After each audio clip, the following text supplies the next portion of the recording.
Ito yung karugtong mga kasyuyan. Bahala Habang ka sa kami buhay mo. karaw-karaw na sa dalan patungong Buhangin area, Buhangin Memorial Park.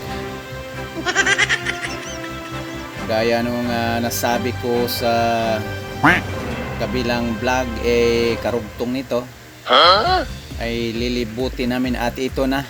Wow naman! Nakarating na kami sa Buhangin Memorial Park at pinalihaan namin at pinadagdagan namin ng konting itim yung pangalan ni Papa para maklarix.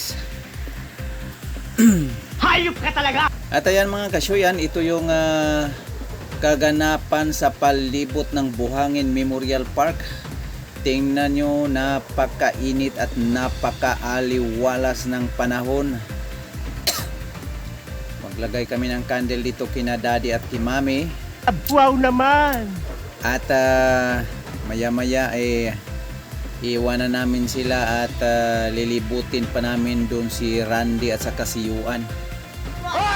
At habang kami palibot na at maya-maya at ito na. Nakarating na kami kay Randy at naglagay kami ng kandila, sinindihan namin.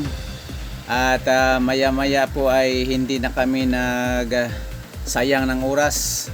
Binaklay namin si Yuan at hinahanap namin. Ayan, medyo nasaag mi, nagkaipit-ipit mi. Adira, nakita na jud. Sa wakas at nakita na namin. Wow naman! At ito na yung kay Yuan, yung panganay na anak ni Bernard. Pinsan ko ang ama nito mga kasyuyan. Ito yung panganay niyang anak, si Yuan.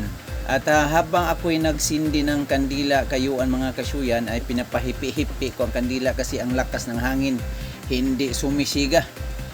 At i-reveal ko mga kasyuyan na dito sa Memorial Park, sa loob ng Memorial Park ay nakagawa kami ng kasalan. Kami nakapanglibak dito at nakapangmusang kami dito, kaming tatlo. Ayan, in 3, 2, 1.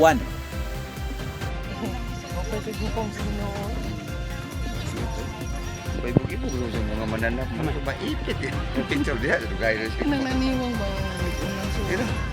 Ang picture diha. Hoy! Kabulangan nyo! Kahiin nyo!